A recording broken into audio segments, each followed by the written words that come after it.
Iglesia Cristiana La Familia presenta un mensaje a la luz de la palabra. Con el pastor Bernardo Ríos. A continuación.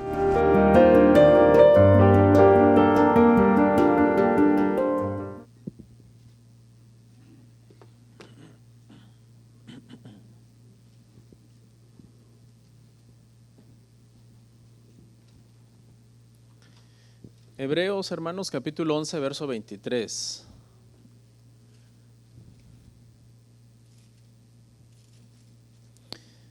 Si está batallando para encontrarlo, pues es casi de los últimos libros. Váyase hasta Apocalipsis, ahí regresa un poquito y ahí lo va a encontrar después de las epístolas de Pedro, Juan, Judas, Santiago. Ahí está Hebreos.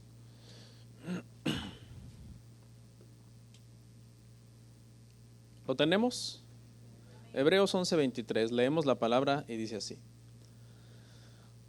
por la fe, Moisés, cuando nació, fue escondido por sus padres por 3 meses, porque le vieron niño hermoso y no temieron al decreto del rey. Vamos a orar. Padre, muchísimas gracias por este gran privilegio que tenemos de estar hoy aquí. Sabemos que a lo mejor desde el punto de vista de nosotros había cosas que hacer hoy. Claro, todos tenemos cosas que hacer todos los días. Y la verdad, a mí como pastor, Señor, me agrada mucho. Y yo sé que a ti también, Señor, cuando nosotros entendemos que el día del Señor, todo lo demás puede esperar. Que aunque tengamos cosas que hacer, tenemos que estar en tu casa, porque es una bendición, Señor. Y estamos alegres que nos permitas estar hoy aquí, para darte gracias, para oír tu palabra, para adorarte, para compartir nuestra fe unos con otros, y para seguir, Señor, creciendo en la fe. Amén. Amén, hermanos, ¿pueden sentarse?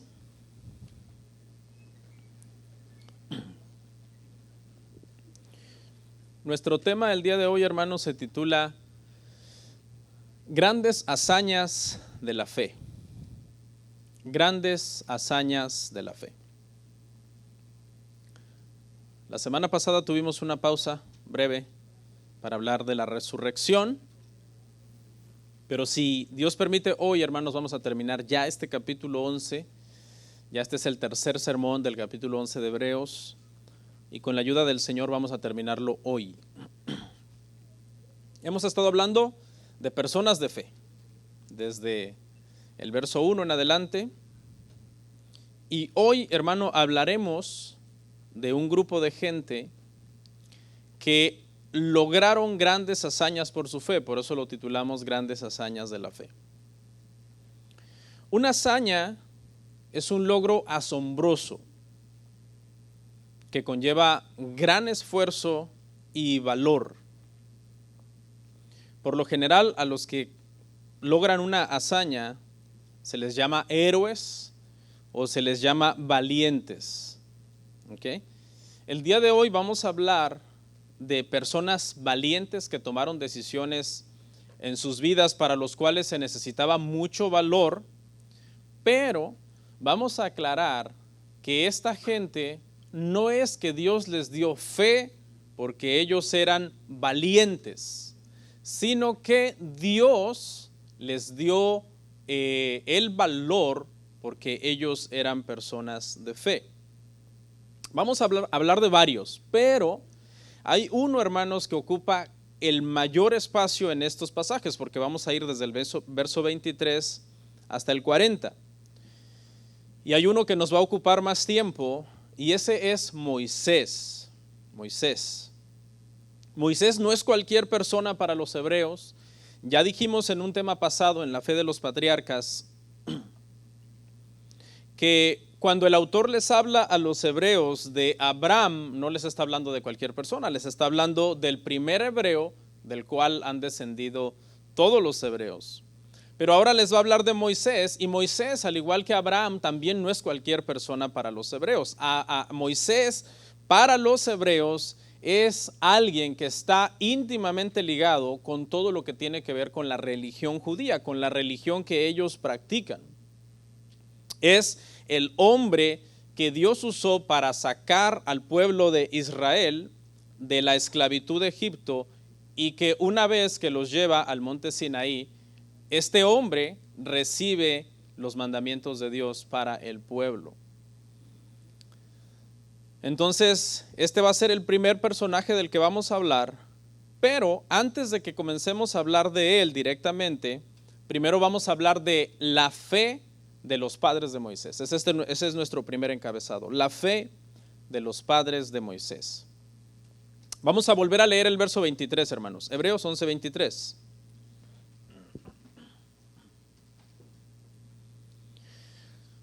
Escuche, por la fe, Moisés, cuando nació, fue escondido por sus padres por 3 meses, porque le vieron niño hermoso y no temieron el decreto del rey. Según Éxodo 20, Amram y Jocabed son los padres de Moisés. Usted lo puede ver en su casa, Éxodo 20. Y aquí el autor dice que fue por la fe de estos padres que tuvieron el valor de esconder a Moisés cuando él nació y no temieron al decreto del rey. Los que hemos leído la Biblia y conocemos esta historia, sabemos el contexto del que está hablando el autor de Hebreos. El autor de Hebreos está hablando de que cuando nació Moisés, el pueblo de Israel estaba esclavo en Egipto, y dice la Biblia, hermanos, que los hebreos se comenzaron a multiplicar de tal manera, comenzaron a tener muchos hijos, y entonces el faraón tuvo miedo a los hebreos. Y para evitar que se siguieran multiplicando y en una posible guerra futura, estos hebreos se unieran a un enemigo de Egipto, el faraón mandó entonces este decreto de matar a todos los bebés varones recién nacidos. Y es para ese momento que nace Moisés. Moisés nace en un momento muy difícil, porque precisamente cuando él nace hay un decreto de muerte sobre él, mandado por el hombre más poderoso del mundo. No era fácil. Dice el pasaje que los padres no temieron al decreto de este rey. ¿Sabe por qué? Porque estos padres eran personas de fe y temían más a Dios que a los hombres. Por eso es que se portaron valientemente. ¿Ok? Como cristianos, hermanos, nosotros debemos saber que cuando un decreto del gobierno entra en conflicto con un mandamiento de Dios, nosotros debemos obedecer a Dios hasta sus últimas consecuencias. Al menos esa debería de ser nuestra fe y ese debería de ser nuestro valor, porque estamos hablando de gente que actuaron valientemente en la fe. Dice que solamente lo pudieron esconder por 3 meses, no lo podían esconder toda la vida. Dice una leyenda que no está en la Biblia, pero es una leyenda al fin, que cuando algunos niños hebreos estaban escondidos y era difícil encontrarlos, se les ocurrió una idea a los egipcios y llevaban mujeres egipcias con bebés recién nacidos a las casas de los hebreos y pellizcaban a sus bebés levemente, a los bebés egipcios, para que lloraran, porque se cree que cuando un bebé llora, otros bebés que empiezan a oír que ese bebé llora también comienzan a llorar. Y esa era una forma entonces en que los descubrían escondidos. Entonces no tenían mucho tiempo realmente para tener escondido a Moisés. Dice que lo tuvieron solamente por 3 meses. Cuando ya fue imposible mantenerlo escondido, nosotros que conocemos la historia sabemos que Moisés fue puesto en una barquilla y fue colocado en el río. y fue allí donde lo encontró la hija del faraón. Y todo esto obró para bien, porque a final de cuentas, aunque Moisés nace en un tiempo de gran persecución, esa persecución bajo la cual él nace, Dios la usa para el bien de Moisés. Porque de otra forma, si Moisés no hubiera nacido en tiempo de persecución, hubiera sido pues un hebreo más. Pero ahora que nace en tiempo de persecución y Dios obra todo esto para que la hija del faraón lo saque del río, de las aguas, y por eso le ponen Moshe, Moisés, que significa sacado de las aguas, eso obró para que ahora este hombre no sea un hebreo más, sino que ahora sea un hebreo hijo de la hija del faraón. Y eso lo pone a él en una esfera de poder e influencia, a la cual, por cierto, él renuncia por agradar a Cristo. ¿Okay? Pero vemos, hermanos, cómo todo obró para bien al final en la vida de Moisés. Y todo comenzó porque sus padres eran personas de fe. Al final Dios hizo que la hija de Faraón entregara a Moisés a Jocabed, que era su madre biológica, para que lo criara. Esto provocó entonces, ya lo vamos a ver más adelante, que Moisés en sí tuviera dos mamás, una biológica y una adoptiva. ¿Ok?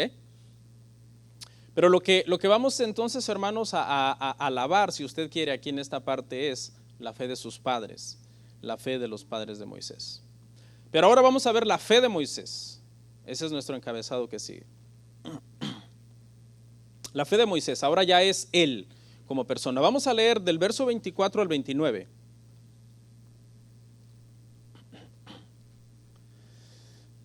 Por la fe, Moisés, hecho ya grande, rehusó llamarse hijo de la hija de Faraón, escogiendo antes ser maltratado con el pueblo de Dios, que gozar de los deleites temporales del pecado, teniendo,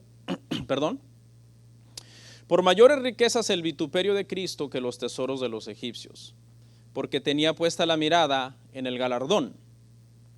Por la fe dejó Egipto, no temiendo la ira del rey, porque se sostuvo como viendo al invisible.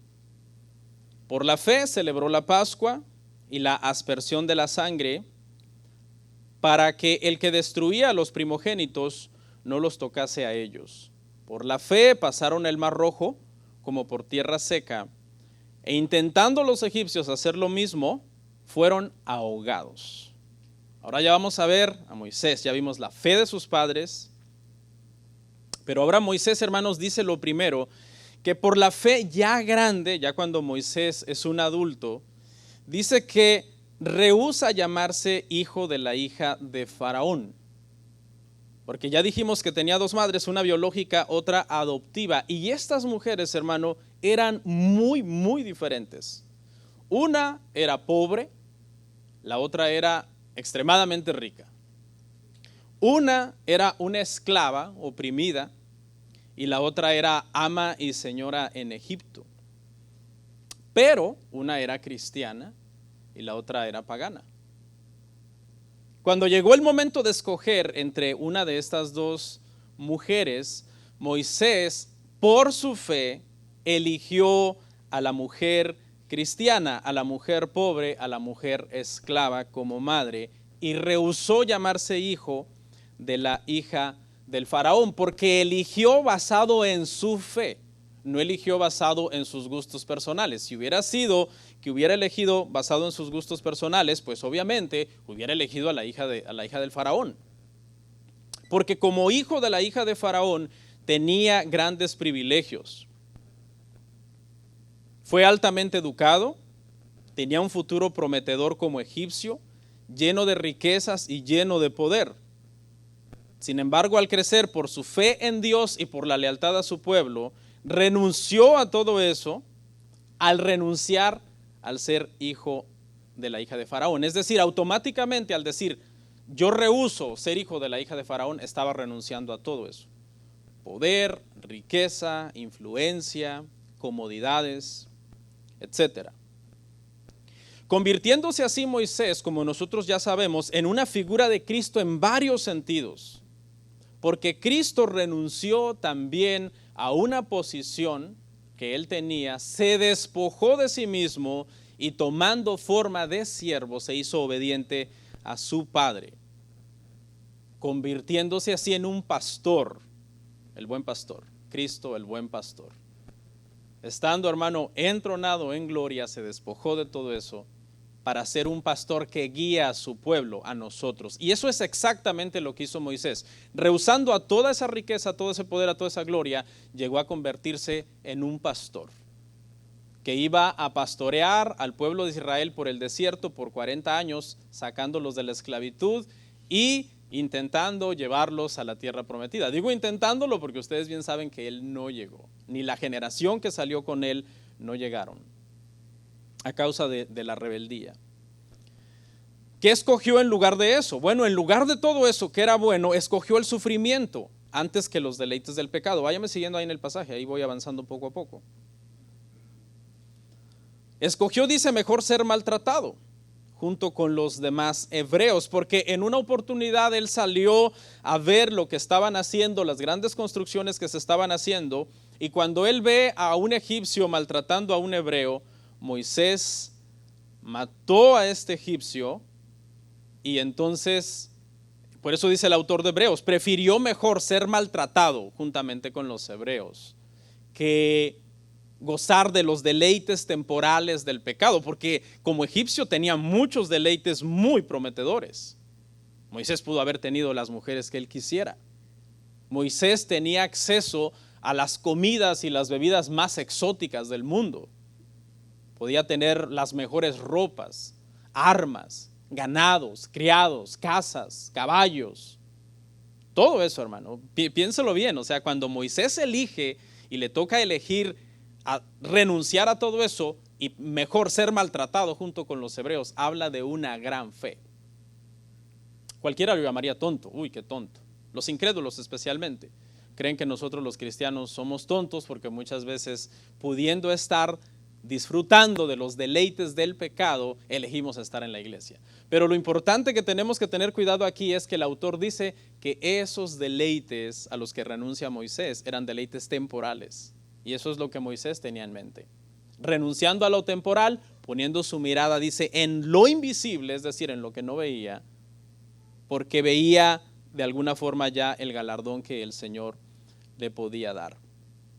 Para el autor de Hebreos ve todas las ventajas de ser egipcio como cosas paganas, como cosas temporales, como cosas que pueden dar deleite, pero que ese deleite es temporal y que al final los deleites temporales del pecado o los placeres que el mundo nos pueda ofrecer a nosotros siempre acabarán siéndonos cobrados con intereses.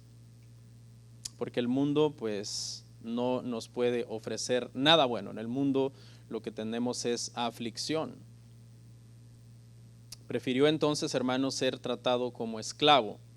Y todo esto, dice el autor, hermanos, que Moisés lo hizo por Cristo. Dice, prefirió todo esto y todos estos vituperios por Cristo. Por Cristo, pero si Cristo no ha nacido todavía. Cristo nace 1500 años después de Moisés. ¿Y sabe qué es lo que pasa? Lo que pasa es que el autor de Hebreos ve a toda esta gente, hermanos, desde Abel, que fue el primer hombre de fe que citamos, hasta Moisés, a donde va ahorita, como cristianos. ¿Por qué cristianos? Bueno, porque eran personas que esperaban en la promesa de Dios. Y eso lo vamos a ver en el verso 39 y 40 cuando lleguemos ahí. Esperaban en las promesas de Dios. Y la promesa más grande que Dios había hecho en Génesis 3:15 era que un día iba a enviar a un Salvador. Y esa es la fe que todas estas personas tienen. Todas estas personas eran realmente cristianos. Esa es una realidad. Porque tenían puesta, dice, la mirada en el galardón. Bueno, y cuando pasó lo que sucedió, que Moisés tuvo que dejar Egipto, el autor de Hebreos nos dice, por la fe dejó Egipto, no temiendo la ira del rey. Un pobre pastor, un hombre, hermano, humilde como Moisés, que en aquellos 40 años que estuvo en el desierto, de hecho hasta él dijo que había llegado a ser hasta un poco lento para hablar. Hay personas que dicen que posiblemente se debió a todo ese tiempo de soledad, de introspección, en donde Dios también lo estaba preparando, Dios lo iba a llamar. Pero este hombre, hermano, derrotó no a un faraón, este hombre derrotó a 2 faraones. Uno, cuando huyó de Egipto al matar al egipcio y que el faraón no lo pudo matar, Dios lo protegió, Dios lo guardó para que huyera a Madián. En esa ocasión Moisés salió solo, salió huyendo, pero 40 años después Moisés regresa a Egipto y derrota a otro faraón. Pues sabemos cómo, ¿verdad? Con la ayuda del Señor, con el poder de Dios que hizo descender todas sus plagas sobre Egipto, demostrándole a los egipcios que tenían un montón de dioses, que el único Dios verdadero era el que Moisés les estaba proclamando. Así que lo vemos salir entonces a Moisés 2 veces de Egipto, la primera solo, pero 40 años después, con aproximadamente 1,5 millones, 2 millones de israelitas siguiéndolos, que son declarados libres después de 400 años de esclavitud. Lo cual suena fácil, pero no es fácil. No era un año de esclavitud. No había sido una década de esclavitud, habían sido 400 años. Ellos ya no conocían otra vida que no fuera la esclavitud. No tenían otro entendimiento de haber dicho, nos acordamos cuando fuimos libres. Ya no había una generación viva que se acordara de lo que era haber estado libres en algún momento. Y por la fe, dice Moisés, celebró la Pascua. Porque usted se recordará que la última plaga consistió en la muerte de los primogénitos egipcios. El Señor mandó un ángel de la muerte para matar a todos los primogénitos egipcios, pero les dio una instrucción a los hebreos. Les dijo, maten un cordero, pinten las puertas con sangre, los dinteles de la casa, y cuando venga el heridor, al ver esas marcas de sangre, los pasará por alto esas casas. Eso es lo que significa Pascua, pasar por alto, pesaj, pasar por alto. Y eso es fe también. ¿Por qué? Porque había que creer eso. No es algo que ya ha sucedido y que Moisés dice, es algo que ya Dios hizo antes, entonces lo puede hacer de nuevo. Es algo que no ha sucedido nunca. De que por la sangre que está en unas puertas, el Señor iba a pasar por alto a todos los hebreos. Ahora, no era en sí la sangre la que tenía el poder. Aquí dice que era la fe. Fue la fe en obedecer al Señor, en seguir todas las instrucciones sobre la Pascua, sobre la muerte de ese cordero, sobre untar las puertas con sangre. Toda esa obediencia vino porque ellos tenían fe, y fue esa obediencia la que Dios honró y le salvó la vida a las familias de los hebreos. No es en sí la sangre, la sustancia, la que tuvo el poder de llegar ahí, y el ángel de la muerte cuando estaba cruzando ahí dijo, es por esta sangre literalmente que yo no puedo entrar, sino que fue por la fe de ellos de obedecer al Señor, del cual esa sangre era pues solo un símbolo. Por la fe pasaron el Mar Rojo.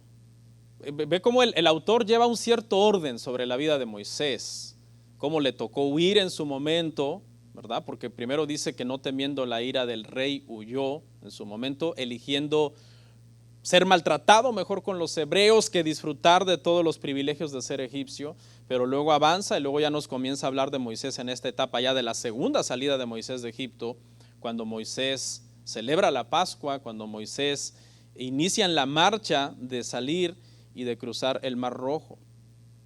El Mar Rojo se abrió por la fe solamente a los israelitas, pero a los egipcios, dice que los ahogó, muriendo todos ahogados en el mar. La fe nos puede volver muy valientes. El Señor nos puede dar mucho valor por medio de nuestra fe, porque imagínense, comenzar a cruzar hacia los abismos de este mar no era apto para corazones débiles. Se tenía que tener un carácter fuerte, formado por el Señor. ¿Ok? Ahora, aquí termina ya el relato de Moisés. Moisés ha hecho todas estas hazañas, todas estas proezas de las plagas, de celebrar la Pascua, de cruzar el Mar Rojo, y ahí el autor cambia un poco de escenario y entonces avanza de Moisés, avanza 40 años. Hay 40 años que aquí el autor de Hebreos se salta y retoma y nos comienza a hablar entonces de varios otros guerreros de la fe que lograron grandes hazañas. Ese es nuestro encabezado que sigue, grandes guerreros de la fe. Hebreos 11:30 al 34. Por la fe cayeron los muros de Jericó, después de rodearle 7 días. Por la fe, Rahab, la ramera, no pereció juntamente con los desobedientes, habiendo recibido a los espías en paz. ¿Y qué más digo? Dice el autor. Porque el tiempo me faltaría contando de Gedeón, de Barak, de Sansón, de Jefté, de David, así como de Samuel y de los profetas, que por la fe conquistaron reinos, hicieron justicia, alcanzaron promesas, taparon bocas de leones, apagaron fuegos impetuosos, evitaron filo de espada, sacaron fuerzas de debilidad, se hicieron fuertes en batalla, pusieron en fuga a ejércitos extranjeros. Hasta ahí en el verso 34 vamos a parar.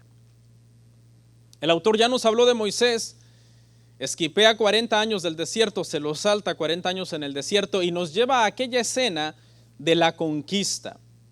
Aquí lo que hace el autor es hacer un recorrido rápido sobre la vida de varias personas que lograron grandes hazañas. No están en un orden especial o cronológico, todas estas personas que se mencionan aquí, pero el autor las enlaza con un pensamiento a todas tienen algo en común. Y lo que tienen en común todas estas personas es que a diferencia de todas las personas que hemos mencionado, desde Moisés hacia atrás hasta Abel, toda esta gente de Moisés hacia atrás hasta Abel es gente de antes de la conquista de la tierra prometida. Pero aquí el autor se ubica ya en personas de la conquista en adelante, de la conquista de la tierra prometida. Y dice que por la fe fue que cayeron los muros de Jericó. En este caso, si queremos destacar a una persona o a un personaje de esta gran hazaña, fue Josué, el sucesor de Moisés. Josué, hermanos, era un joven comparado con Moisés. Moisés ya era un hombre de avanzada edad y Josué era muy joven. El Señor le asignó la tarea de ser sucesor de Moisés y era un trabajo que a Josué le causó muchísimo miedo. Él estaba aterrado con esta tarea que el Señor le había designado, hablando humanamente. Él tenía muchísimo miedo. No era fácil llenar los zapatos de Moisés, o en este caso las sandalias de Moisés.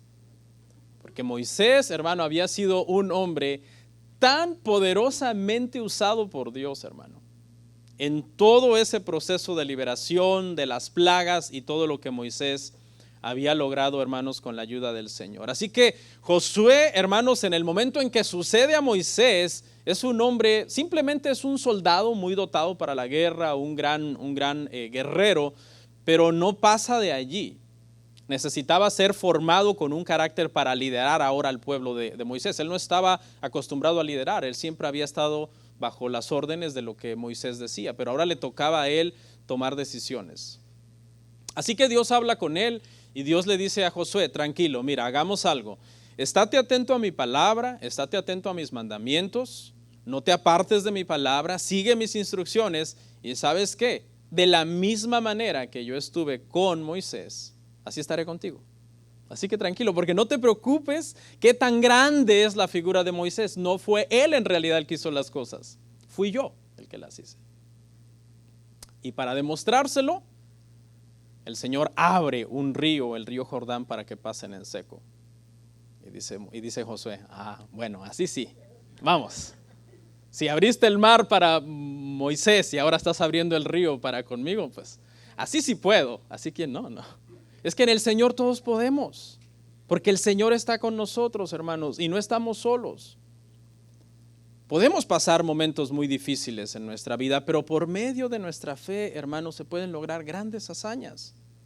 El primer objetivo en la vida de Josué es conquistar una ciudad poderosa, hermano.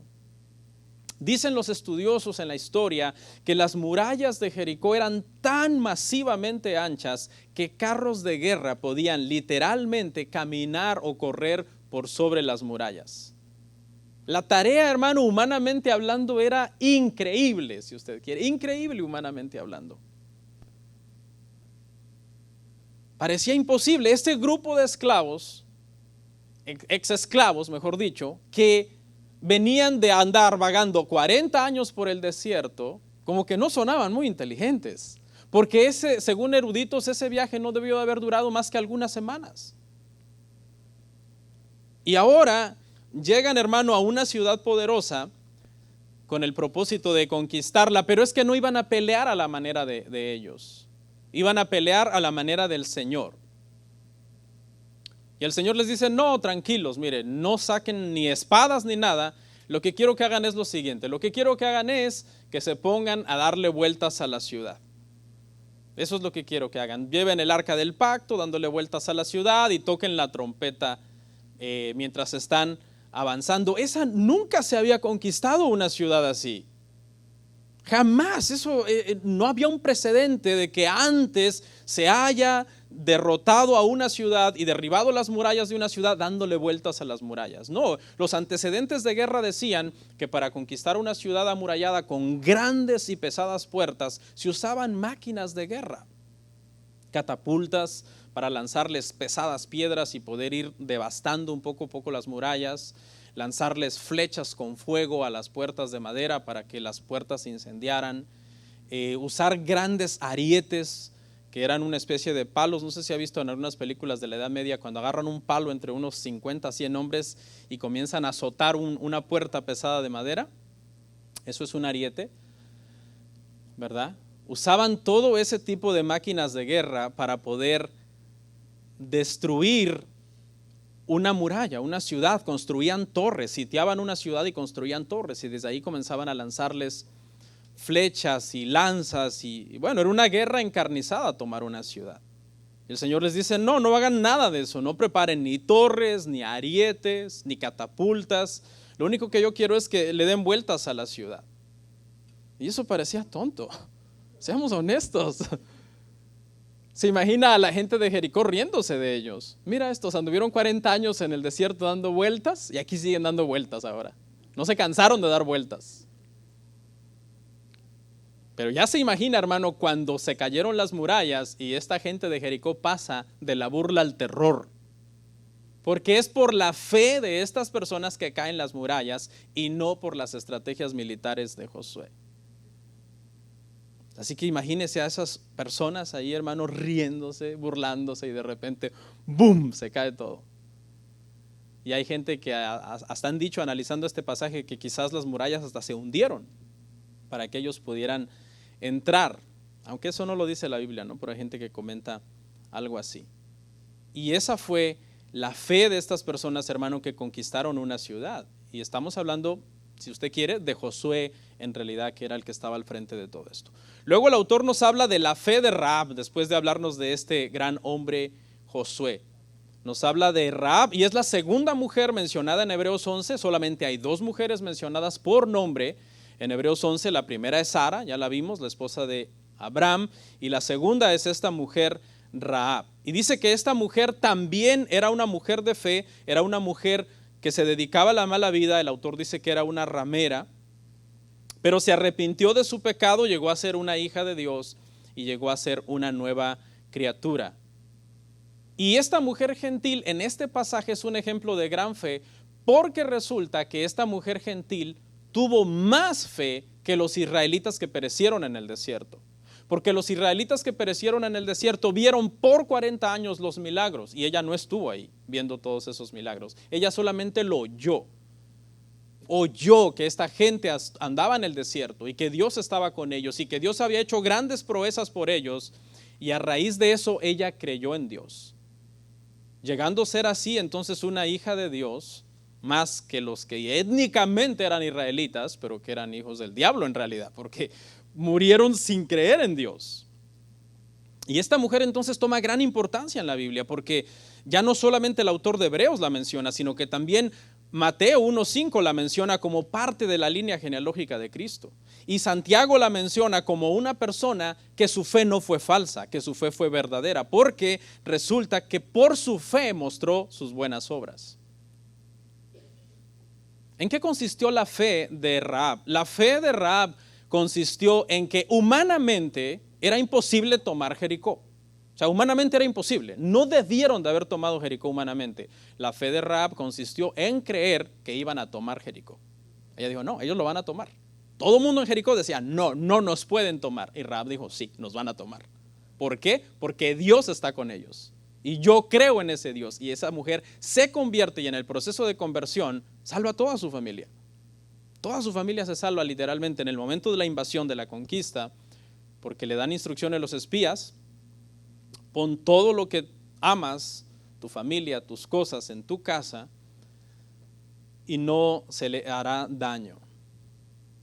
Y luego salta el autor y nos comienza a hablar rapidito, Gedeón, Barak, Sansón, Jefté, David, Samuel, en ese orden los pone él, no los pone tampoco en un orden cronológico. Todos tienen un aspecto común, todos son gobernantes en algún sentido. No todos son igual de sobresalientes, porque por ejemplo si comparamos a Barak con David, obviamente Barak es el menos conocido de los 6 y David es el más conocido de los 6. Los 6 tienen defectos, pero lo que está elogiando en este caso es el autor, la fe de ellos. Porque todos tenemos defectos aquí, ¿verdad? Todos tenemos defectos. ¿Se imagina que el Señor nos pusiera de condición para ser salvos no tener defectos? ¿Quién se salvaría? Nadie. Todos nos perdemos. Y entonces cuando llegamos a los héroes de la fe y vemos que cuando leemos sus biografías en los jueces o en Samuel o en Reyes y vemos que tenían defectos, decimos, uy, pero tenían defectos. Claro, así como tú y como yo.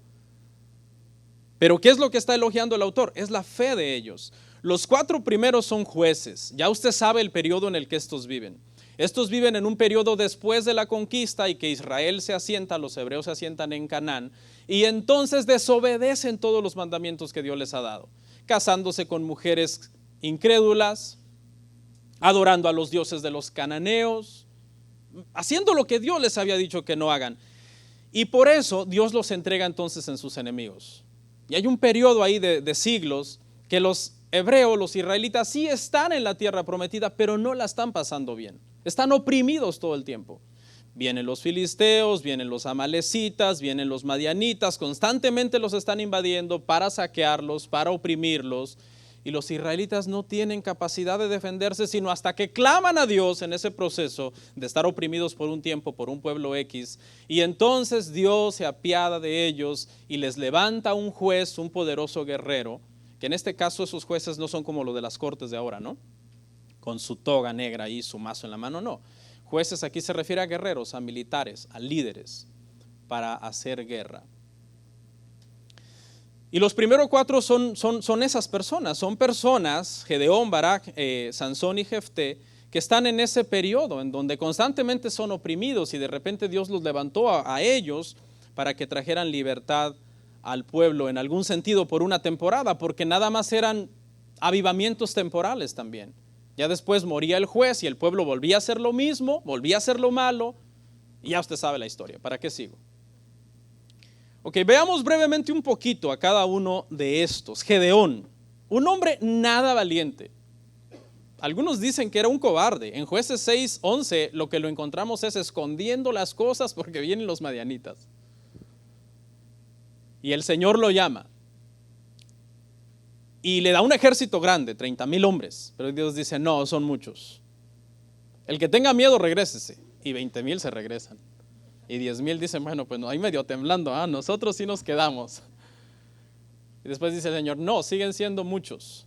Llévalos a las aguas y pruébalos ahí. El que tome el agua en cierta postura, en cierta posición, ese sí, el que lo haga diferente, que se vaya.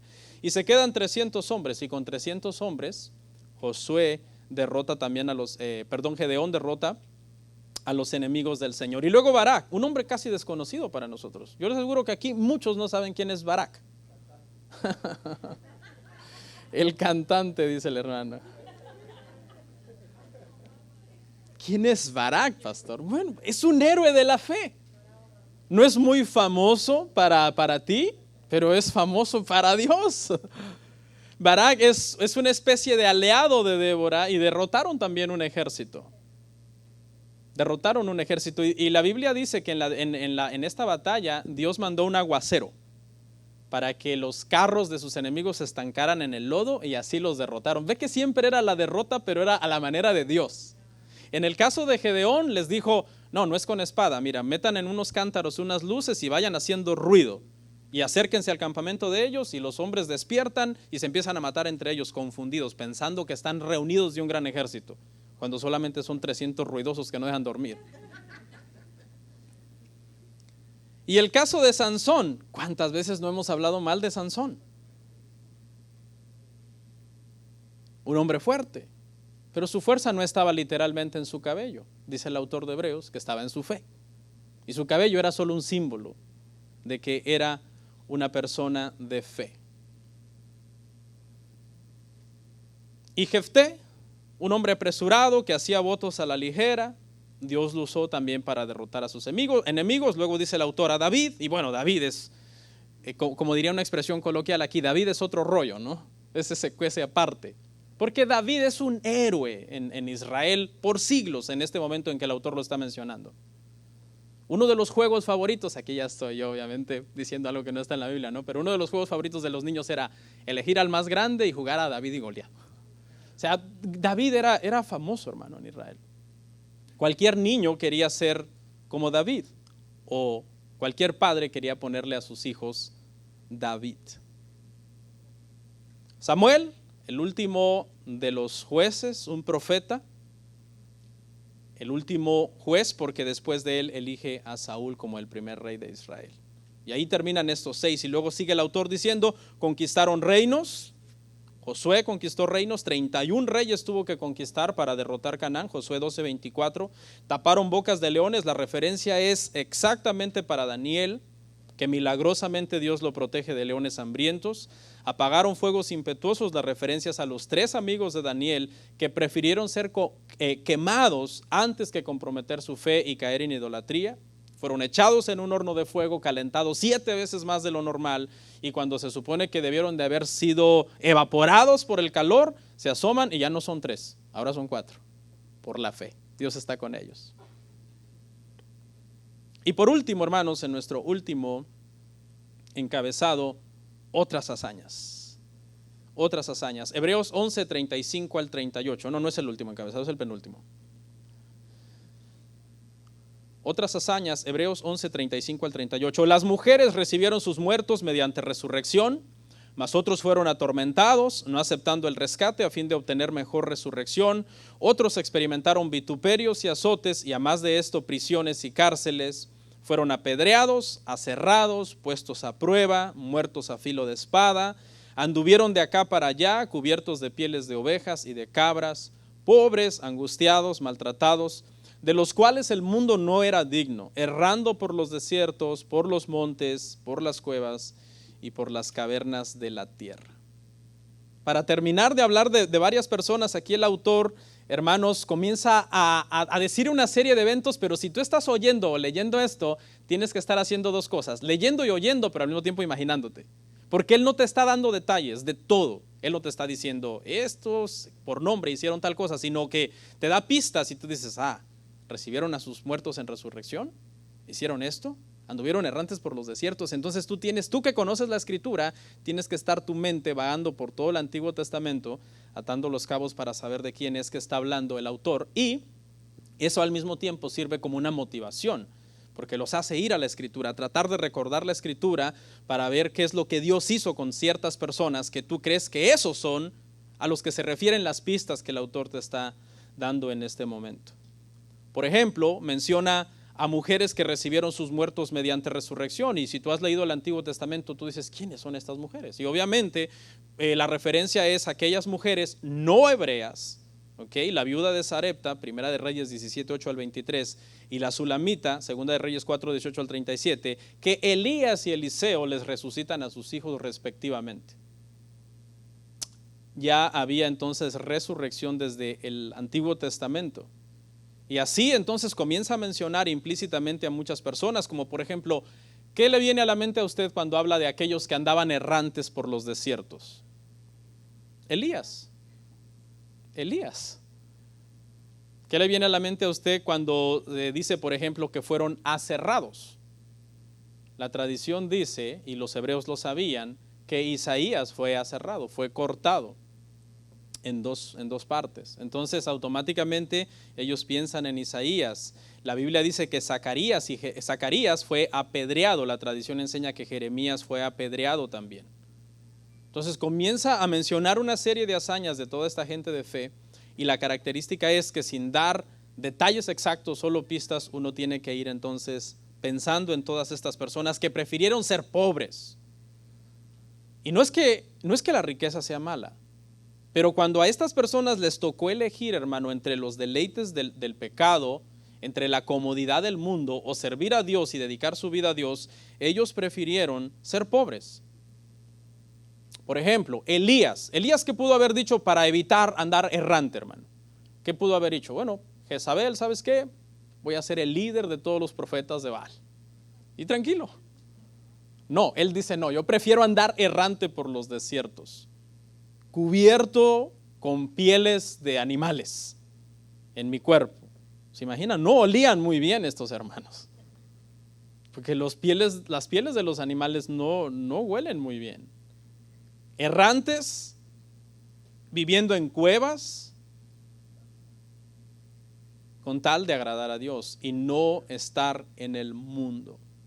Hermano, yo creo que este mensaje a nosotros nos hace un llamado muy importante para que nosotros, hermano, elijamos a Dios siempre por sobre todas las cosas que resultan pecaminosas y que nos alejan de Dios, como los placeres de este mundo, la comodidad, el comprometer nuestra fe, nuestras creencias con ideologías, hermano, que contradicen la palabra de Dios. Y por último, nuestro último encabezado de hoy, dar todo por la salvación. Y es que en esto se resume todo el capítulo 11 de Hebreos. Dar todo por la salvación, Hebreos 11, 39 al 40, hermanos.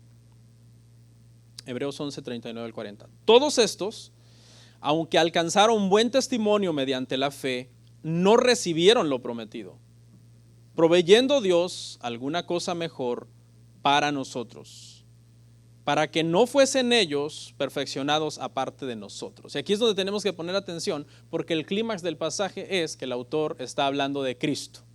¿Cómo lo sabemos? Bueno, lo sabemos porque es cierto que algunos no recibieron lo prometido, la tierra prometida, de Moisés para atrás, hasta Abraham, que se les prometió, pero de Josué para adelante entraron a la tierra prometida. Y lo que el autor está diciendo es que esa promesa realmente apuntaba a algo mejor, a algo que sí podemos recibir todos nosotros, porque dice que proveyendo Dios alguna cosa mejor para nosotros, para que no fuesen ellos perfeccionados aparte de nosotros. Y todo eso se refiere, hermanos, a la fe en el Salvador del mundo, el Salvador prometido por el Señor. Y entonces, en resumen, hermanos, desde Abel, que es el primer hombre que vimos en este capítulo, hasta el último cristiano que alguna vez que exista, hermanos, la salvación es por la fe. Porque esa es la mejor provisión que Dios ha hecho para el mundo. No estaba en sí en una tierra física de Canaán, sino en el Salvador del mundo, que es el verdadero reposo de nosotros como cristianos. ¿Qué es lo que ha hecho el autor entonces aquí, hermanos? Para terminar ya en este capítulo 11. El autor de Hebreos lo que ha hecho es traer a la memoria de estos hebreos a los que se está dirigiendo todas las hazañas que por la fe lograron estas personas, infundiéndoles entonces así valor a los lectores o a los oyentes de este sermón. Y ese es el efecto, hermanos, que debe de producir en nosotros cuando estemos pasando por una prueba difícil en nuestra vida. Debemos de traer a memoria que por la fe estas personas lograron grandes hazañas, hermano, no porque eran personas extraordinarias, sino porque tenían a un Dios extraordinario, y entonces nos debe motivar para seguir creyendo en nuestro Señor en medio de cualquier circunstancia. Porque nuestro cristianismo, hermano, no es temporal, es o somos o no somos. Vamos a orar. Amén.